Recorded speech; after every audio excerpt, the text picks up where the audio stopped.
evening, everyone. I'm Dr. Tamara Wilson, the chair of Exiled Writers Ink.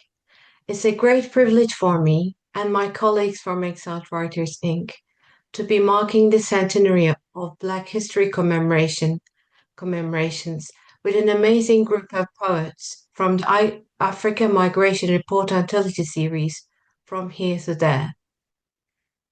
This session bears a special sentimental significance for all descendants who come from minoritized, marginalized, dispossessed, and displaced communities beyond all artificial divides. As one such individual, it's faith affirming for me to be amongst these humanitarian poets who translated the tragedies they are the remnants of into legacies of courage, resilience, and resistance against all human rights violations leading to forced migration. Now, allow me to leave the floor to the creators of this amazing, throbbing, visceral anthology, as well as my colleagues, Jim Aitken, Afsaneh Gitiforouz, Samuel Julius Habakkuk Kargbo, Nada Menzalji, and Karuna Mistry. Following the first round of readings, we're going to have a reflection break in which we'll be doing Q&As, after which we'll go into the second round of readings, leading us to 8:20, giving us more time to discuss Exiled Writers Ink and its interjections with this amazing project spearheaded by the one and only Ambrose. Thank you very much for coming. Before long, let's start with our first poet. Thank you. Thanks for inviting me. Hi, everyone. I don't want to take your time a lot. Just please tell me if my time is up, Tamara. Thank you.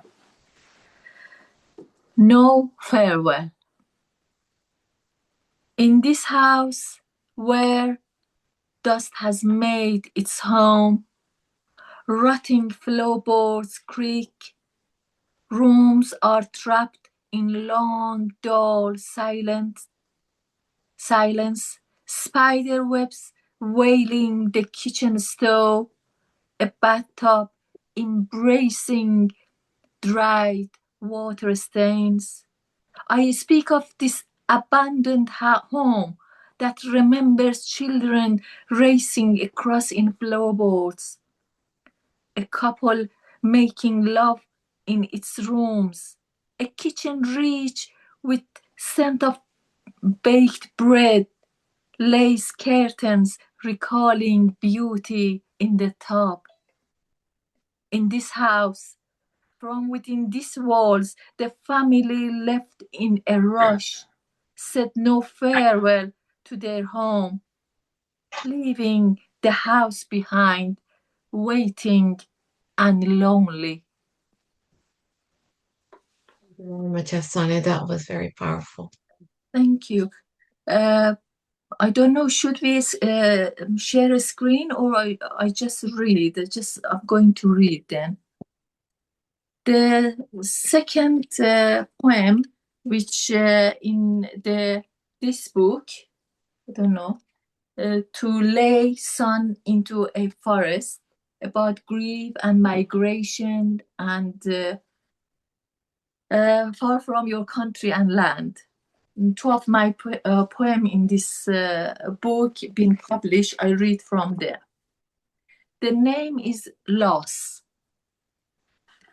I have left it behind, perhaps in my daily life routines, or on the train, or behind the smoke screens of an e-cigarette, in the bustling market of spices and fabrics, in the late night messages, or behind the mirror of my home, in an online shopping basket, in the crunch of pomegranate seeds between my teeth, in the bewildering field of philosophical articles, in my mother's repeated stories, in silent emails, in endless political debates, or in the park just as I was gazing up at the sky, or beside the wonder child far away, next to his notebook and tattered clothes, or his tired gaze upon the scent of fresh bread, or in the bank queue behind dark glasses, or in the helpless screen of an infant, perhaps in a noisy, crowded concert, in the solitude of poetry night, or among the sweet whisper of gossip in a Zoom meeting with stranger heads, in the silence of damp, abandoned church, or in a forced smile stamped on a group photo. I lost it somewhere on the way. I have left it behind. Thank you. Shall I go with another one? Do I have time? I think that's enough for now, Afsaneh. We'll do Okay. in the second one if you have more time, more Thank poetry. you. Thank you, everyone. Thank you for joining us. Thank you. Shall we try Jim again? Yeah. Jim? Can you hear me? Yes, we can. Ah, good, good. Well, my poem's about the man who plays Doctor Who, Kuti Gatwa, originally from Rwanda, and he came to Scotland, and I tried to write something positive, something optimistic, an African success story, because I know there's so many sad stories there.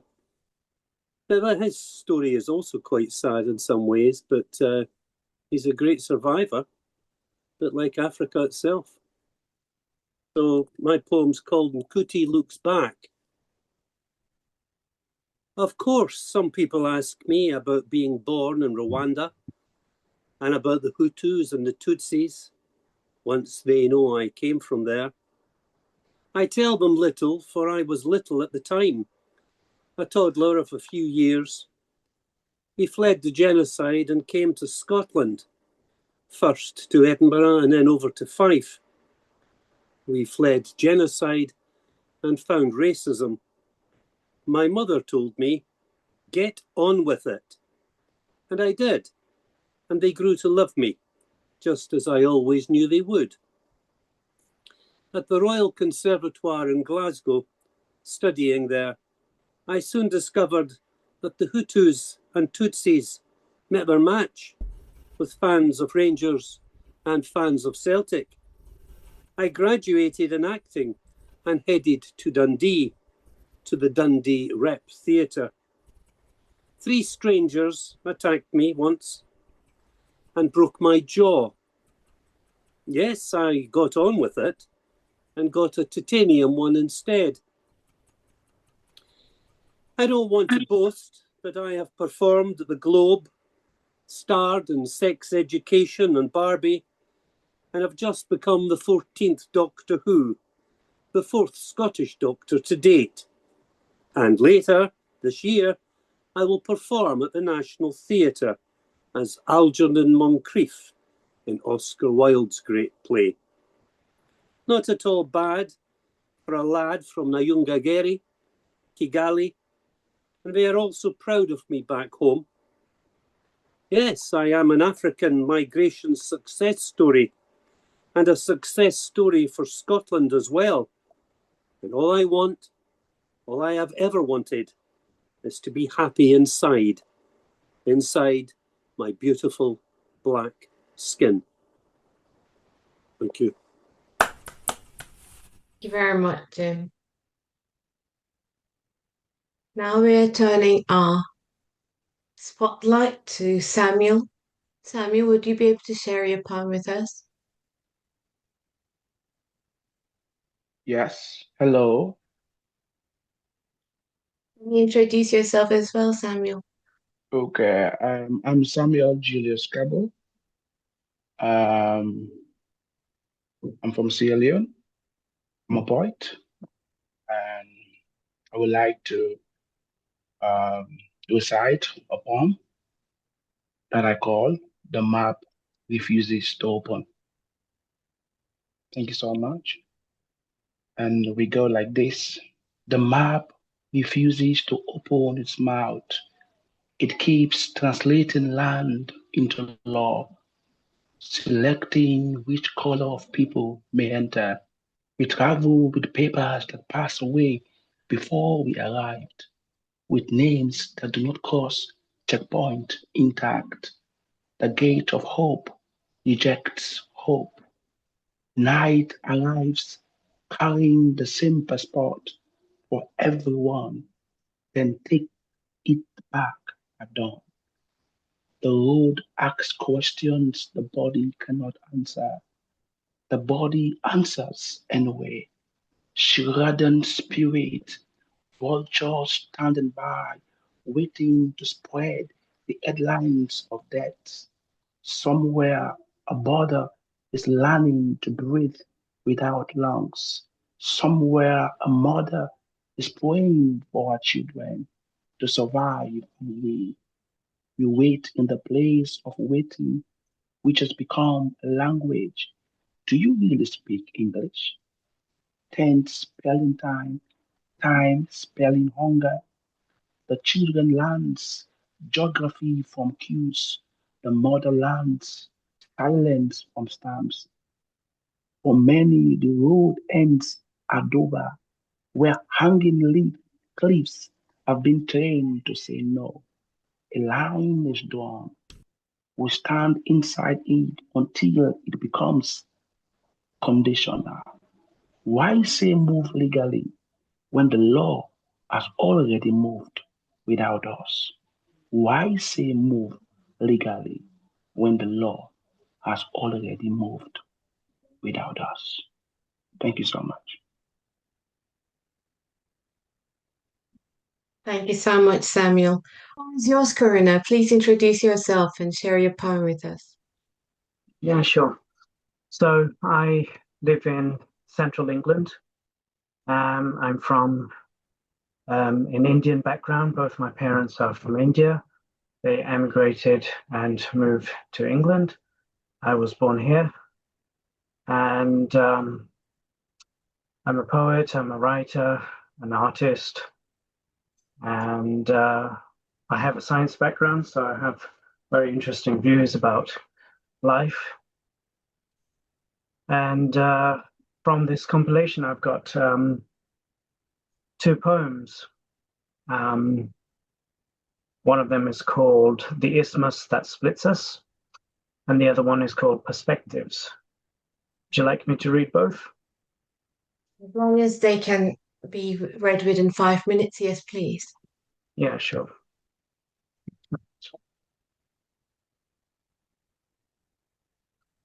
This first one is called The Isthmus That Splits Us.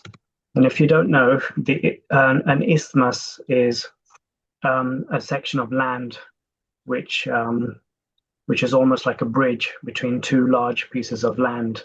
And when I read this, you will make sense of what that means. By bare feet, we move through territory, wilderness, and harsh terrain, carrying children on our backs, weapons and possessions in hand, propelled by survival's obsession. The isthmus that splits two lands allows us to spill our contents onto new continent, free to roam and leave old roots to rest in arid red soils behind. We hunt, forage, kill, salvage, use, and upskill. Survival depends on wit, and wit depends on will. We care for the injured and weak, carry you in our women. Their wombs warmly house the unmade words that we may scatter into the world. We are dependent as your descendants, Africanus we live through you.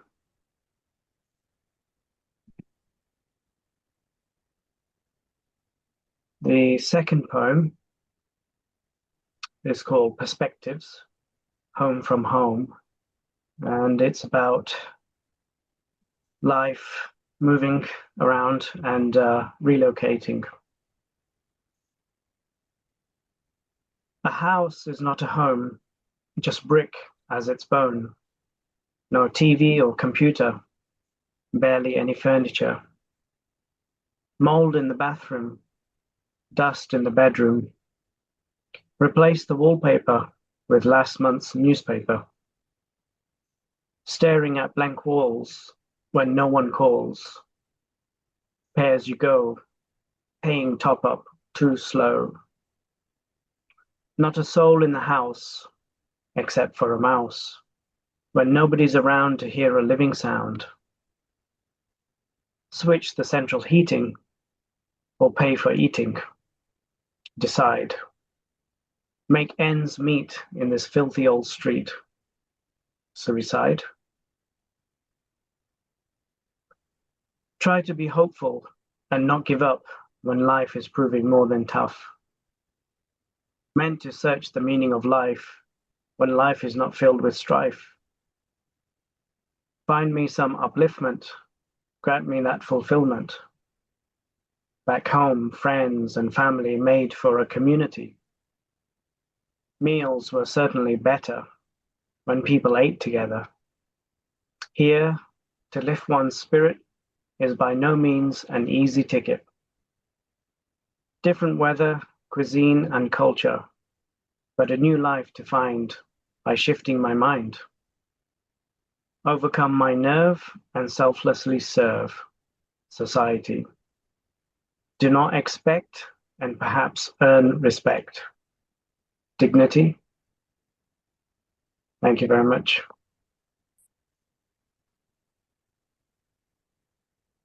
Thank you very much, Karuna. Very powerful, those poems. Afsaneh, you had a third poem you wanted to share. Would you be ready to share it with us?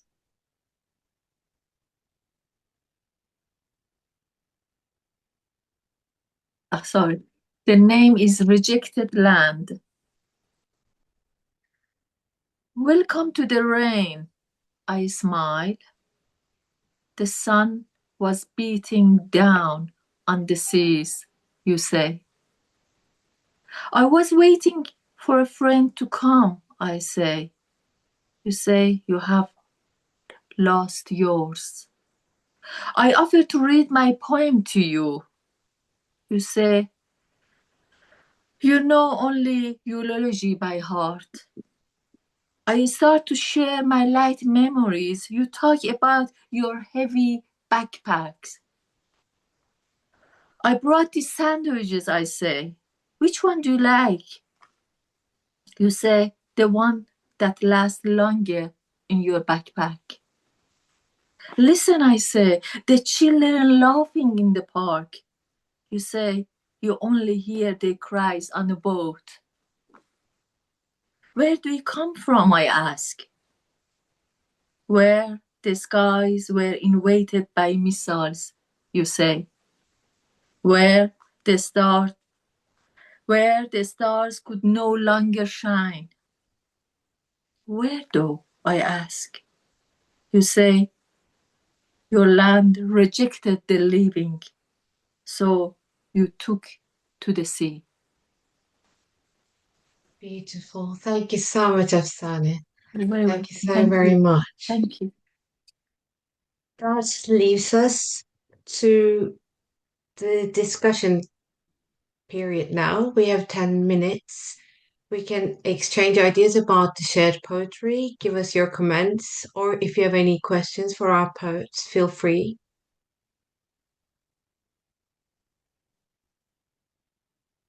Questions or comments you want to make? Can I go? First, Nandi, please. Thank you so much. I just wanted to congratulate everyone. Beautiful poems tonight, and just to hear them read by the poets themselves, it brings the emotions back when I was reading them on paper. I just wanted to congratulate you and commend you for putting and articulating what you're feeling on the page. And what we read, myself and Omobola, it was evident tonight when it was read. Again, thank you so much. Private Nandi, I agree with you. Hearing them read out by the poets, by the hand that writes it, makes all the difference. I also want to comment on Karuna's poetry. I found extremely powerful, and I love that going through the geographies, different landscapes, we hear the same wound, whether it's from Iran, Iraq, or India. In Samuel's poem, we also had remnants of that same pain throbbing through. Ambrose, would you like to share your views on, as you're the architect of this collection, would you want to share some of your views on making this project happen, bringing it to life? Okay, the Africa Migration Report Poetry Anthology series is a collaborative effort. We work collaboratively because the issues are really heavy. There is a lot of death and there's a lot of violence, and it's following people. It's forcing people away from their homes, and not only is it forcing them away, it is following them everywhere, and it is meeting them in the places where they think they'll be safe, and it's unrelenting. So the only way we can do this work is if we do it together, and the work is necessary because if we do not speak about the violence, who will? So some of the questions that we were asking, we were asking through the Africa Migration Report Poetry Anthology series, led us to the borders in North Africa, Tunisia, Libya, Morocco, Egypt.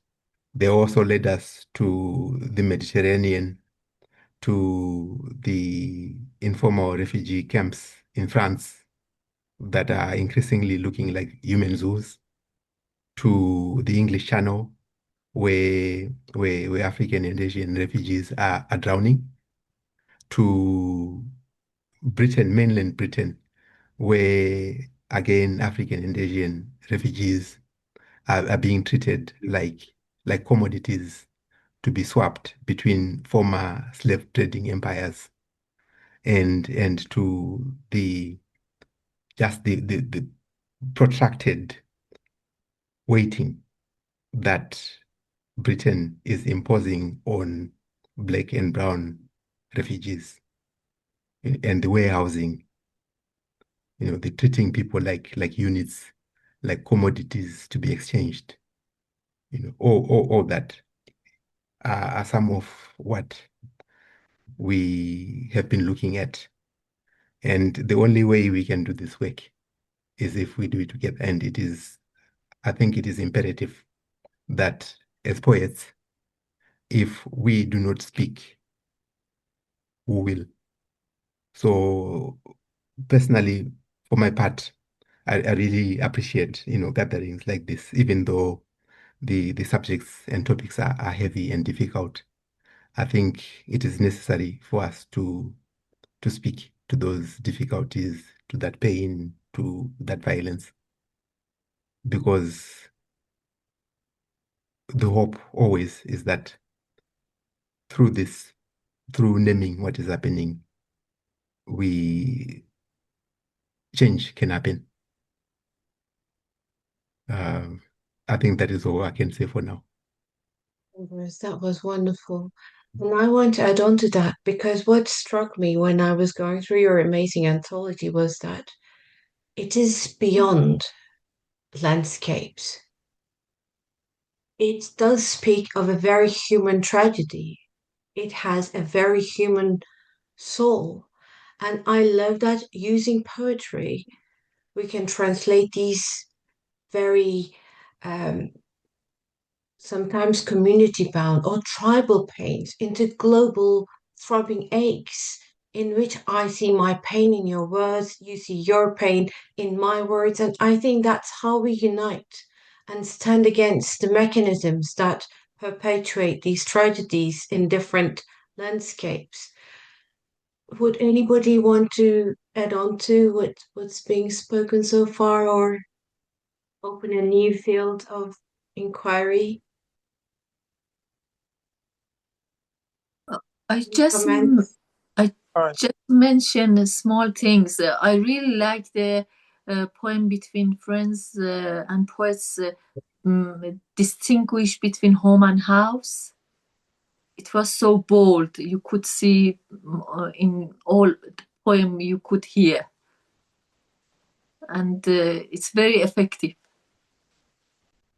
Thank I agree you. with you. Thank you for that comment, Afsaneh. Can I also ask about the title of the poem? If anybody from the contributors especially want to answer us on that. The name from here to there. I think this is a question for you, Nandi. So the title came from Thulani Mahlangu's poem. And for me personally, I was saying to Ambrose, the isthmus that split us was so heavy in my heart. And I'm so glad that Karuna, you are here tonight because it is that just that, it's a very small thing that really we disagree on, or maybe sometimes split us. It's just we all agree on humanity, we all agree on the atrocities, the pain, and this is what carries this anthology through. And I suppose then we came to from here to there because we just remembered how then the whole anthology from one poem, first poem to the very last poem, we were just talking about movement, not of just people, but of memory of that pain, how people, you say, Ambrose, yes, they move from and we follow them and we find them and they find words to describe how they thought the new home was going to be and look like. And sometimes it's it's as painful, and some people like not it does look back but also look forward. So I think the title from here to from here to there it's very poignant as to people's journeys because it's not just one journey of looking forward, but it's also another journey of looking back and remembering what people have left behind. So I think for everybody will agree that poem for us to have that title was quite a bold title, and it encapsulates what the anthology is because we looked at it in terms of we looked at the themes, we looked at how those themes sit together in terms of arranging the anthology. And I must say that me and Omobola, we had to leave it and then go back to it with fresh eyes. And at times we had our mentor Ambrose here who came. We did disagree a lot, which is brilliant.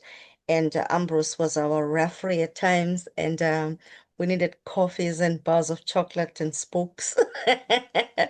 But it all worked Oh, in I the love end, it. and it's been absolutely amazing. But as I say, the title, it overall, it reflects, that it could be from here to there and wherever that may be. It could be even from the heart to the head, because that's what we felt at times that people were, that journey was of memory more than remembering the actual footsteps or, that's all I have to Thank you say. so Thank you. And much, Nani. That was such a wholesome answer. Thank you so very much. Samuel, I think you wanted to comment. Yes, thank you so much for the opportunity. Listening to fellow poets, reciting their poems. So it means a lot. And from what you're saying, when a writer reads his or her poem, you can feel the passion, the soul, And from what you said, we are together here to bring out solution. That's the most important thing. I think England, all these European countries need to see migration not as a crime, but as a human reality.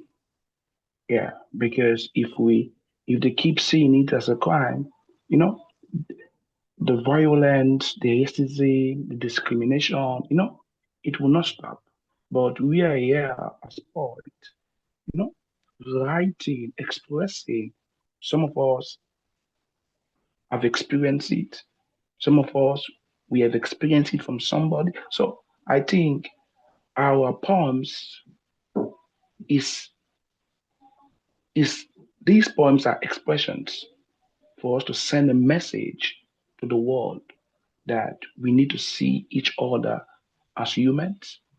We can coexist and we can work things out together to have a productive life, a productive future, and even everybody around the world. So I think poetry is a powerful weapon we can use. We don't need to be violent. I think we can use our poems to make a change.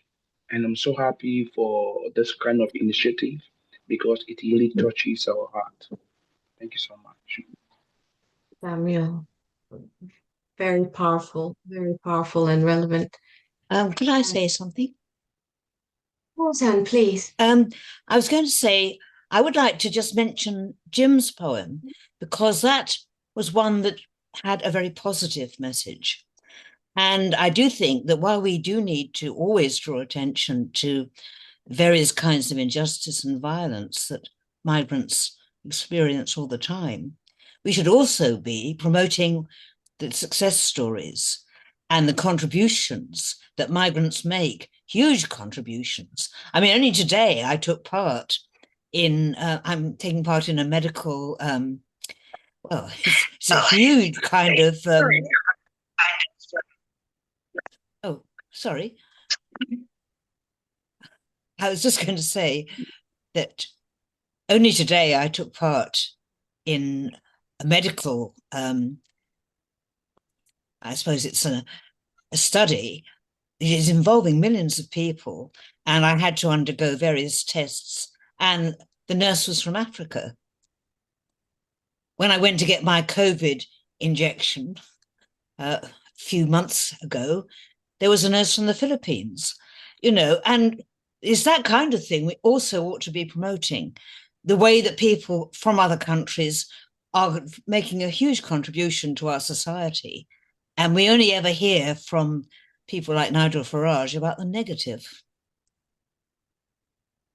Luckily, we have art. Luckily, we have literature. Luckily, we have individuals who are citizens of conscience against sounds and noises of xenophobia. Samantha, please share your views. Thank you. Can you hear me? Yes. Okay. Well, first I would just like to say congratulations to the poets and the compilers of the anthology. It's not easy to to come up and publish such a bold piece of work. So very well done to everyone involved. It was beautiful hearing the poetry readings. It's always amazing to hear the words coming out of the mouth of the person who wrote them. It just makes such a huge difference. So thank you to everyone who's read so far. I also just wanted to comment on the title, which I think names movement as necessity, especially when things aren't going well. I think we take for granted, we take that it's something we take for granted because if something doesn't go well generally in life, not even when we're talking about moving or migrating, if you fall or if a child hurts themselves or whatever, you ask them to get up and dust yourself or keep moving or whatever. Those are little statements we say when things are not going well and we're encouraging someone to carry on. We ask them to keep moving, and this is what this anthology represents to me.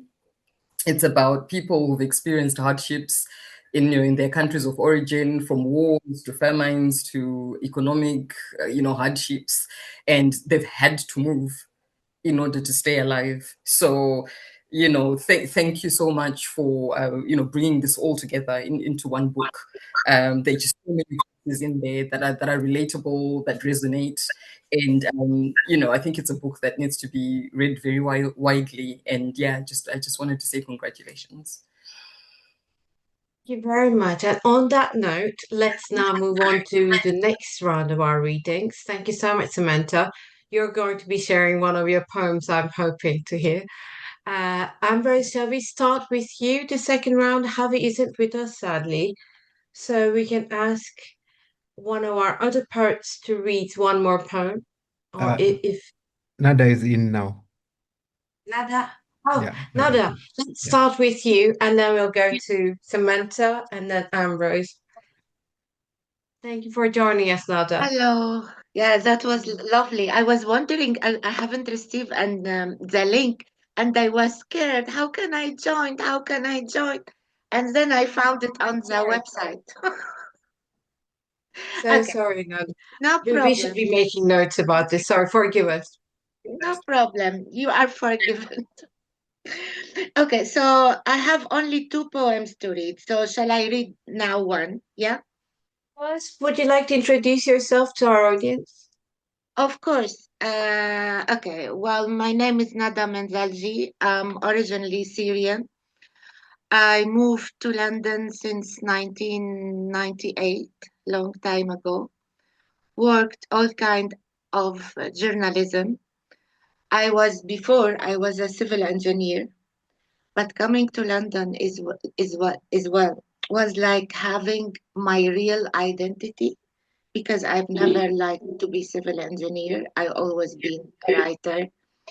And so it was the opportunity to show my real self, and working with journalism, writing poetry, participate in lots of international and national reading. Anything you want to know more about me? Beautiful. Thank you so much. Please share your poetry with us.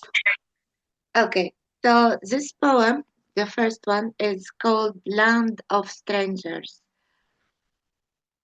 I'm not a stranger in Brixton, the quarter of Africans and Southerns. I'm a Southern too. We share the same wet laugh and mood as untamed as wild. My hair is curly like theirs. I wear it like a little jungle atop of my head. The nail polish on my fingers is chipped, and my rings cover half of my middle finger. The finger, the southern raised in the word, content with it as if content with it as their only fear. I'm not stranger among the fishmongers, the butchers, the tropical food sellers. I'm not stranger as I sip juice adulterated with sugar and flavoring. The sky in Brixton is the same as in London, but the faces are warm and the hats a rainbow. In Brixton, I sit beside my comrades like a flocks of black ducks, most likely thinking as they do about what I thought I left behind and survived. My bag hangs carefully across my neck, the strap of my shoulders curled like a grief. If anyone thought to borrowing something, they wouldn't ask, preferring not to spoil the friendship with formalities. In return, as intimately as sharing food with neighbors, they take their time blowing marijuana smoke as close as possible to my nose. When the waitress goes around serving what on her tray to the customers outside, her body plump and swing, a hint of mischief in her tender velvet eyes.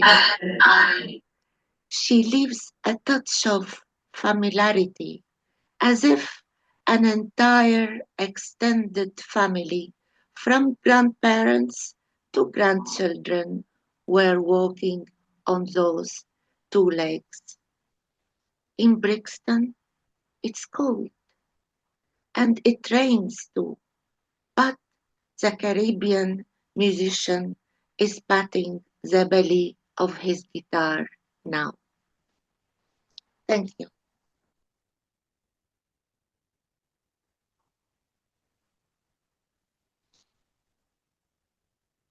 Okay, this is finish my turn, or I shall read more, or what?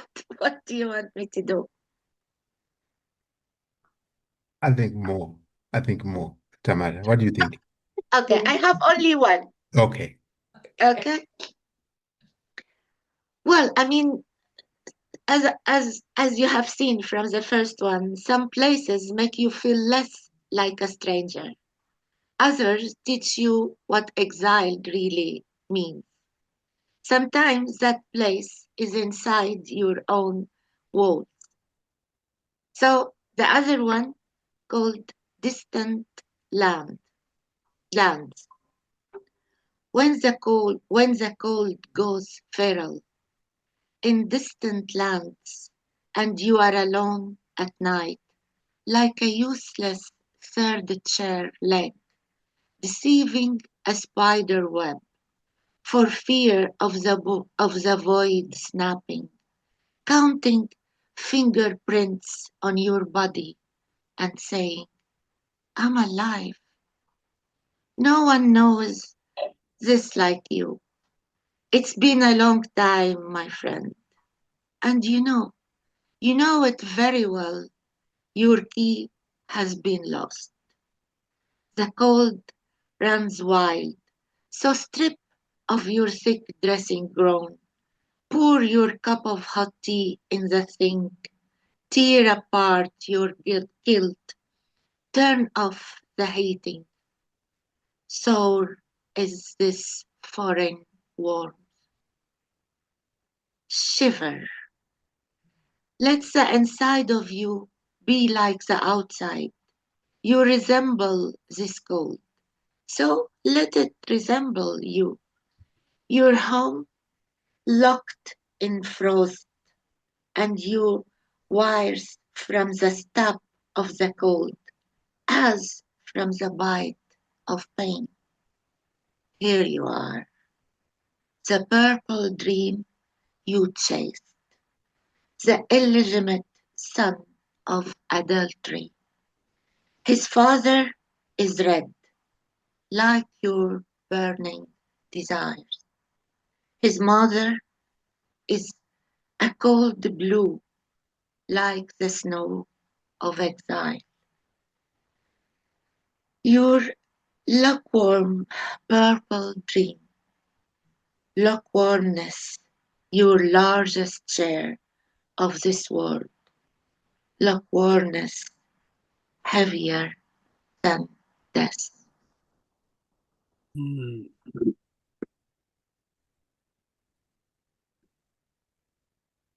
It was worth the wait, Nada. Thank you so much. Thank you. Thank you. Nada, we're moving from Nada to Samantha. Samantha, could you please introduce yourself and share your amazing poetry with us? Thank you. So my name is Samantha Rumbidzai Vazhure. I'm a multidisciplinary artist. I write poetry. I'm an author. I'm also a book publisher of African literature. I'm a visual artist. I paint and I sculpt stone as well. So I do many things. I was born in London, but I grew up in Zimbabwe, in a small town called Masvingo. So a lot of my work involves sort of ancestral memory and that longing for home. But home is an interesting topic for me because, if I was born here and then I grew up in Zimbabwe, where is home really?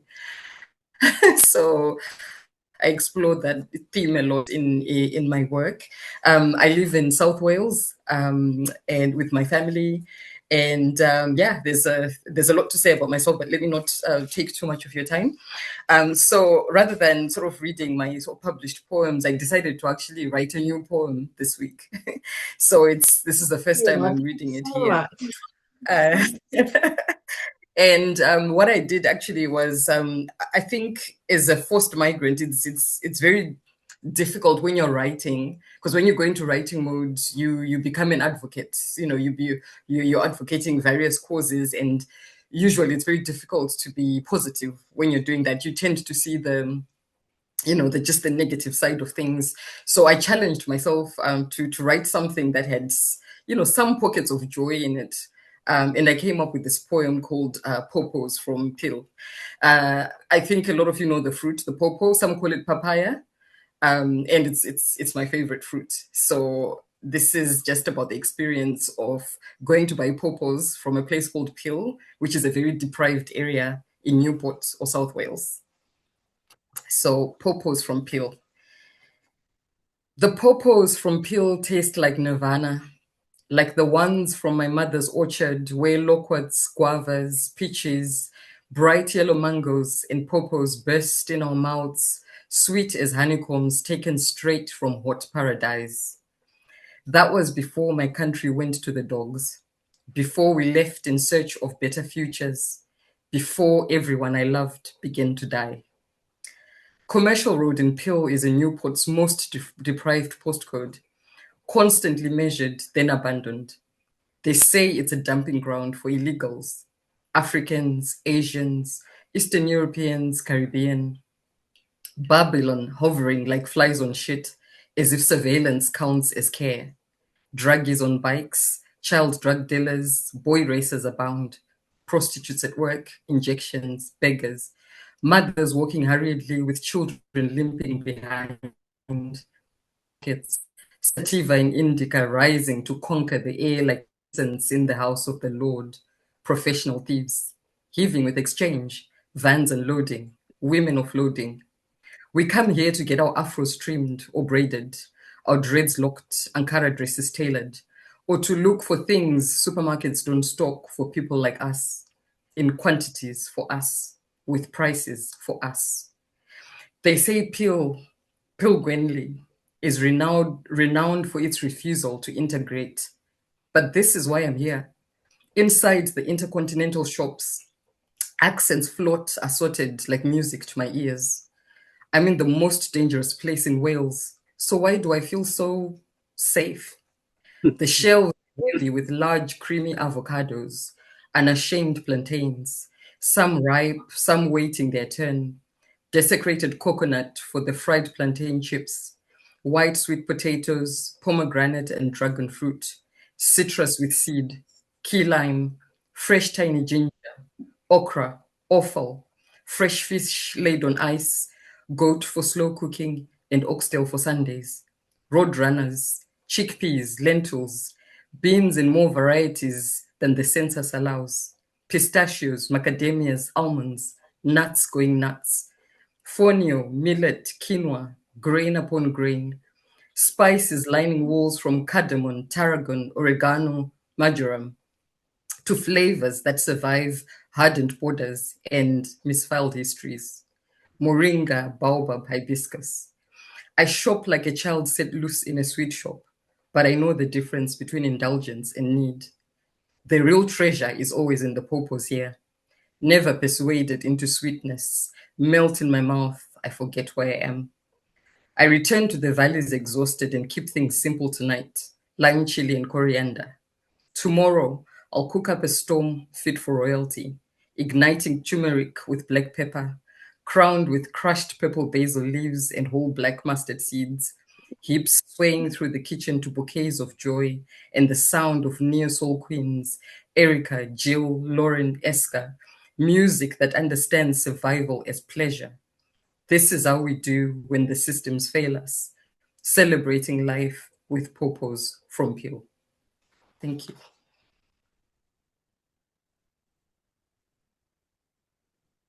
Rose, back to you. Gosh, Nada and Samantha, that was absolutely amazing. Uh, Absolutely amazing. Thank you very much. Sorry to be hearing from you as well, Ambrose. Yes. So I'm going to read two poems. One is called Tomorrow Will Be Great Again. And the next one, the second one is called St. George's Walks into a Pub. Both poems were first published in the Morning Star, and they look at the madness that has gripped Britain, the madness that has been manufactured by politicians and the media, and that are pitting people against each other, that are pitting, that are, framing, especially, again, like what I said, especially African and Asian people. And by Asian people, I include people from the Middle East as outside, and Britain as ethno as an ethno state. So I'll start with Tomorrow Will Be Great Again. Tomorrow, like America, will be great again behind a rusty wall. Tomorrow, like Britain, will be global behind a drawbridge. Just wave the flag, wrap yourself around the flag, kiss the flag, and tomorrow will be great again. It will be global. The sinking, burning feeling will go away, and you will laugh and be alive and prosper, and tomorrow will be great again. And the second one is called St. George's Walks into a Pub. The St. George's Walks into a Pub, to me, in my mind, it is inspired by the protests that are how mainly white people are protesting against black and brown refugees in hotels, and also who are black and brown refugees who are being warehoused in military barracks. And I was thinking about the visuals, mobs of white people with flags, um, sometimes with other, you know, setting fire to buildings. It reminded me, in my mind, it evoked lynchings in that we saw in the US. Um, and it goes like this. And all the statements are actually questions, and it goes like this. St. George's walks into a pub. St. George's does lynch mobs reminds you of strange fruit swinging off southern trees, strange fish off small boats, marine food, fish and chips, St. George's, a pint. Thank you very much.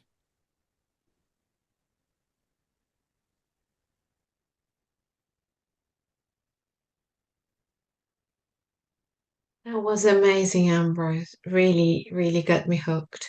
Can we have that one more time, please? It's such a punch in time. It's so powerful.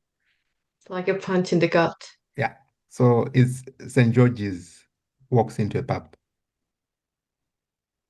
St. George's, does lynch mobs reminds you of strange fruit swinging off southern trees, strange fish off small boats, marine food, fish and chips, St. George's, a pint?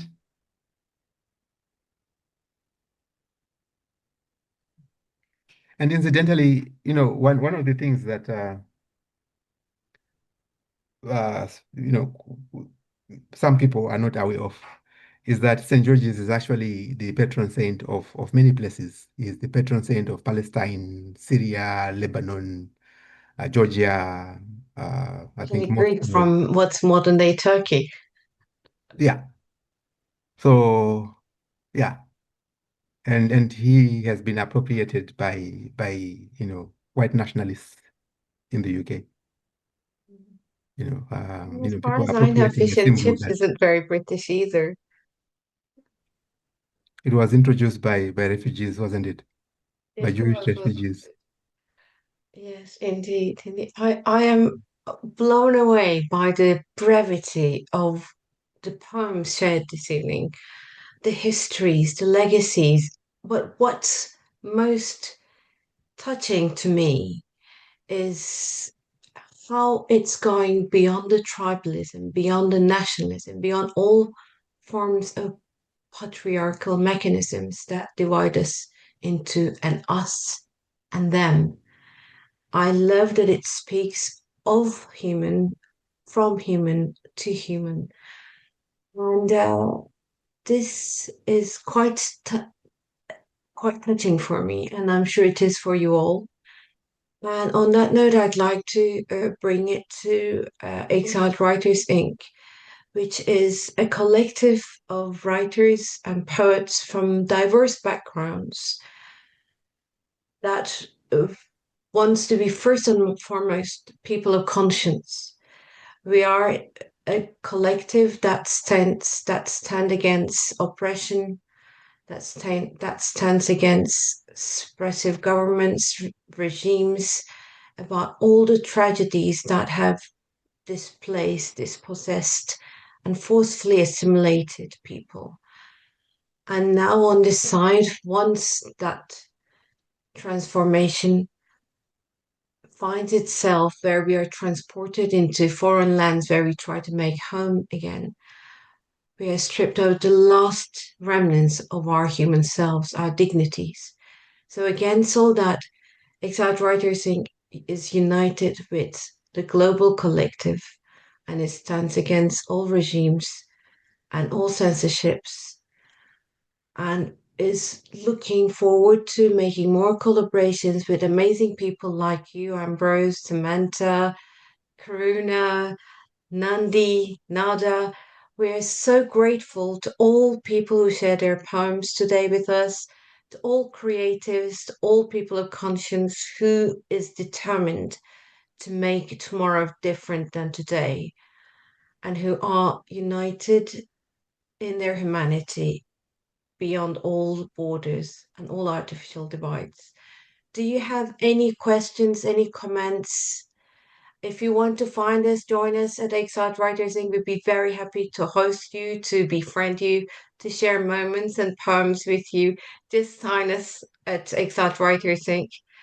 And let's hear. The floor is yours. Share your views, questions.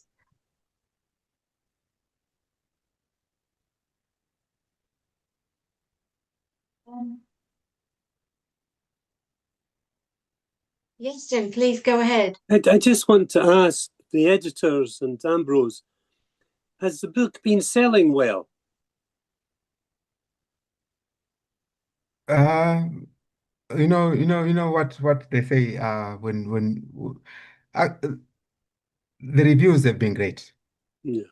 And also how we are promoting the anthology is we are doing it in a number of ways. We're doing it through readings like this, where we come together and share the poetry and also the conversation.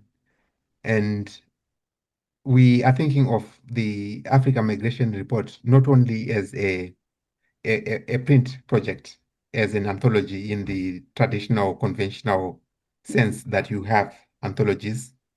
We are also foregrounding this coming together because we believe that this is very important.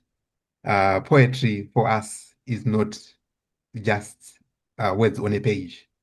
It is people coming together, people communing, people remembering together, people making new paths, new roads together, and doing it in conversation with one another. So from that point of view, yes, the anthology is selling beautifully, and also looking at this event we are doing with Exiled Writers Ink. It's part of a series that is commemorating 100 years of Black history commemorations in the African diaspora, which is celebrated in the US in February and in October in the UK.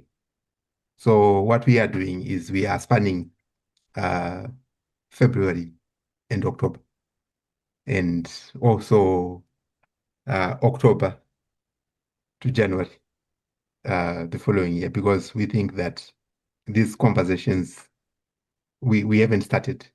This is the beginning. There are many things that we need to say, and there are many things that Africans on the continent and in the diaspora want and need to say, and we are creating space for that. Ambrose, and you have our vote. We are going to support you in every way we can. You can trust us for that. Nandi, please join us. Yeah, I just wanted to add that, Jim, the way we approach it on the island of Ireland is that Chapa Fire was reviewed in Poetry Island Trumpet edition, which is the latest edition, the 14th edition. It's now available online. Also, we have managed to collaborate with the Ulster University, Queen's University, and the Ulster Museum, and they purchased a copy for their own archives. So I think the way we approach it, we did an interview. I think myself, I did an interview with for an article that's going to be for the Museum of Childhood, because we're looking at the impact of children and how children were part of this anthology, whether it was from memory or actual children under 18 in this movement of people. So I think the strategy that we adopted as editors, myself and Omobola, is that we needed the anthologies to be in the libraries, to be borrowed, but also to be looked at by scholars. And I know Therese from Queen's, who teaches the anthology, and also James from Ulster University, who teaches Chapa Fire to international students. So in that way, I would say it's a resounding success. Yeah. Good. I'm also going to send it to my university because obviously it's quite a pertinent topic and it's still a throbbing pain, very, very much of the moment. So I'm going to also share it with my university colleagues. Samuel, can we have your question or comment? Yes, my question I wanted to ask is what mechanisms have been put in place for these poems, these books, to reach the right people who can help change the narrative and bring stability to migration? Because we need to let those who are in authority understand that migration is not a crime. They should treat it as a human reality. So what I have talking about, sending the books to university, of course, this can engage scholars and young people, but what mechanism have been put in place to lead the right people who are in authorities to help bring a change? Maybe we also hear from Joan, and then I'll respond to Samos. Did you say Joan? Yes. Hello, good night, everyone. Just wanted to ask, how can we access the anthology? what plans do you have for like authors or poets? I'm an author as well. Can access the anthology so we can spread the word and encourage people to really be aware of the good work that everybody is doing. Okay, so I've put a link to the anthology in the chat. I can post it again as soon as I find it. I'll post a link in the chat. But okay, or maybe yeah, I'll post, or maybe someone who's got it, can post it. But to answer Samuel's question, I don't think it's possible to change the fascists who are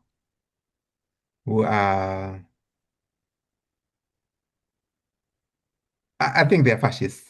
The people who um, are are creating conditions that are leading to refugee deaths. The people who are contributing to who are treating refugees like commodities. I don't think, personally, I don't think there's anything I can do that can convince them. But at the same time, you know, because there is no cost, it doesn't cost them anything to be cruel. They will continue. In fact, there's actually a lot of money to be made that is being made in cruelty. Britain is spending billions on cruelty, on creating conditions that are leading to refugee deaths. Recently, only today, there's a report in The Guardian about what is being described as the greatest tragedy, where about 30 people drowned in the English Channel. And how those people drowned was because the French and the British Coast Guards would not attend to when they received distress calls. And the reason why they did not attend, the report says, was because one of the reasons was because of bias. And by bias, what are we talking about? We're talking about not seeing African and Asians as human. And we are calling that bias. If they were white, would that delay have been there? I think you remember that submarine. What was it called? That submarine the Titan submersible. The Titan, yeah. I remember that there was a multi-million-dollar rescue operation that involved many, many countries when that submarine got into trouble. But because these are Africans, these are Asians, these are people from the Middle East, they can drown. This is how it's coming across to me. And I don't believe there's anything I can do that can convince those people that these people who are drowning are human. I don't believe that they see them as human. At most, they see them as units, as a resource, as a farm, a means of making money. They can live or they can die. It doesn't matter to them. How can I talk to people like that? First, I have an answer for you and for others. I think we cannot change the mechanism. We can change the individual stuff. I think that's what we're doing with poetry. I come from a country that's got also an imperial background and has minoritized and marginalized indigenous groups. And perhaps at state level, we cannot change the power dynamics. But by reaching the hearts and minds of individuals, ideological indoctrination is real and is very powerful, and it forces people to look of others through the lens of that ideology. It's true. But as Rumi said, what you look at is me, but what you see is yourself. So when we are dealing with communities who are ideologically indoctrinated, we should forget about the big power dynamics and mechanisms and focus on individuals. Because one by one, through poetry, through art, we can change hearts. We have changed hearts. Look where we were 50 years ago, 30 years ago. I think our work is hard. It's not easy, but we are achieving change. We are making change happen. And with this book, you will even make further change. So I don't think creating the way we are creating, I think it's disheartening to let them win. We are not going to let them win. We are going to lose. We are going to bleed. We are going to ache, but we are going to make a change. I think. I think. Thank you, dear. Thank you, Anne. I believe in us. I believe in people of conscience, and I believe in the progress we made to date. So solidarity, solidarity. Line up. We will buy the books. We will make our voices heard. We will amplify each other's pains and all the oppressed sounds of voices of stories, and we are going to make a difference one by one. We don't have any other choice. Because the thing that really, gets me is that, this violence that we are seeing that is directed at refugees, it's not new. No, not We at all. Yeah, we see it over and over and over and over. It's as if they are refreshing. They go back to the archives and they look at how governments abused refugees in the past, and they do the same. The same that is happening to the refugees who are drowning in the English Channel happened to Jewish refugees in the 1940s. It happened in which when was this? That fire, great fire of, was it Simena? Remember it? Fires Yeah, many, yes. One yeah, party from there, yes. yeah. Where It whenever happened to Armenians, to Greeks, to Yazidis, to so many people. And let's not forget, was creating internal refugee groups. So there are states against the citizens. There are internal foreigners that are coded and targeted by governments within one state. So we are not just fighting external mechanisms, we are also fighting internal mechanisms. And the only way we can grow together is to unite against these powers. But I don't want to lose hope. I believe in you, Ambrose. I believe in you, Sarah. I believe in Jim and Ziva, Me too, Nada. Tamara. Yeah. We can't lose hope. And Not I lose hope. remember I said that poetry saves lives. And Yeah. I believe that, we can despair, yes, we can wake up again and remember just the quote that you just said there. What you look, what you see when you look at me, you see yourself. It just takes one line from a poem. I remember the poem, I can't remember who the poet was. It says, "Go and open the door. Maybe there'll be a draft or a dog or something, but open the door." And I think it was Mikoliv's poem. But also there are great poems that in times like this, that you think about those poets and what they were going through. We know it seems like it's the same script. Baldwin said it 100 years ago.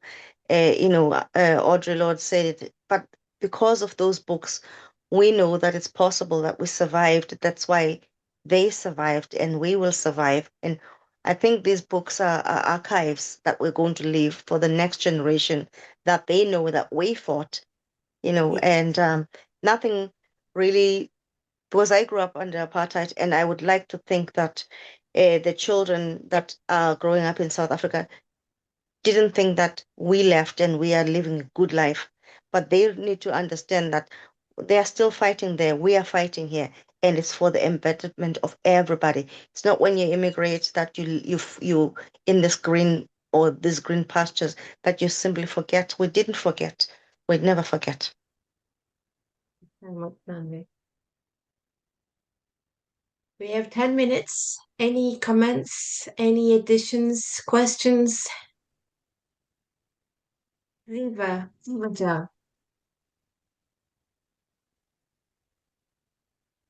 Can you hear me? Oh, sorry. Can you hear me? Yes, we can. Yes, we can, Ziva. To everyone, and thank you so much for such a wonderful poetry, such a wonderful event. For a long time, I have been so far from these poets, and I had my reasons for it. And today was a great night for me to listen to every one of you. Amazing poetry by Nada, by Afsaneh, by Samantha. Amazing those fruits, Samantha. Jim as well. Jim's post was also great. Ambrose and every one of you actually. I could have heard Ambrose's poem as dear Tamara asked to read again and again, and to understand each time something else out of it. It was great. Thank you for every one of you. I really enjoyed it, and thanks to be there for poetry. Thanks to be there for life, for humanity. And I know without each of you, there will be a lake in this world. This world will not walk properly. So thank you. Thank you so much, Zibajan. I would also like to take this moment to invite us to our next Exiled Writers Ink event, which is going to be on the 18th of February. It would be great to see you all, meet in person, and share our pains and hopes over yet another round of poetry. Again, it's on the 18th of February at 49 Great Ormond Street. It would be wonderful if you can join us. We've titled it one of the quotations of T.S. Eliot. The purpose of literature is to turn blood into ink.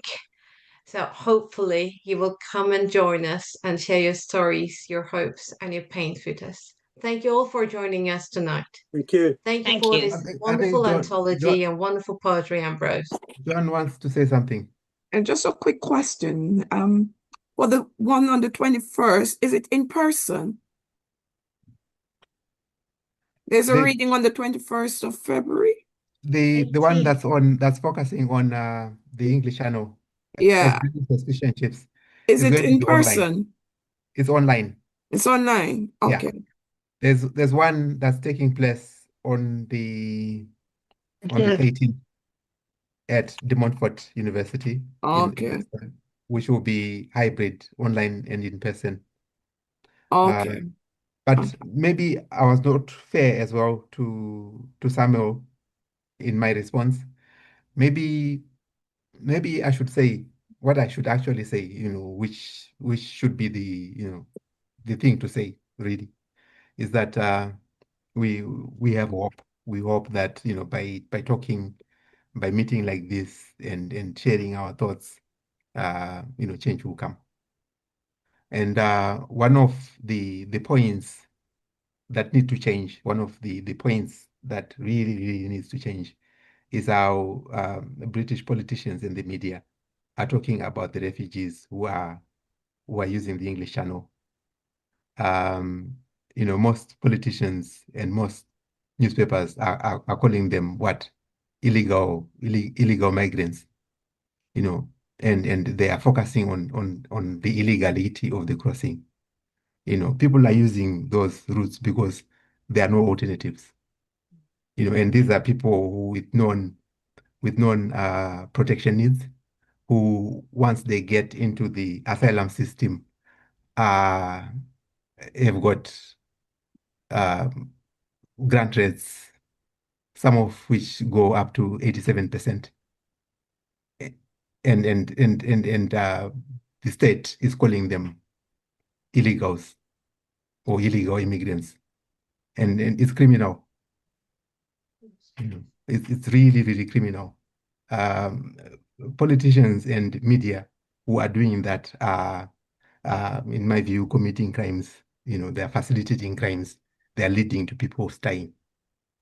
And it's not acceptable. Of course not. Let's not forget, against the power of fascism, we have poetry, which is much more uniting, which is much more powerful because it speaks to the heart. And let's take heart from the evening we shared tonight, from the hopes, from the pains. I think we are the descendants of survivors. We have a duty, and that duty is to make today better than it was yesterday. And I think we are all doing that to a wonderful degree. So thank you all so much for making this poetry collection happen. Thank you for making today happen. Thank you for all your contributions, your time, and your wishes. Thank you. I look forward to seeing you at our next event. Take care, everyone. Thank you. Thank you. Bye. Greetings, everyone. Bye. Bye.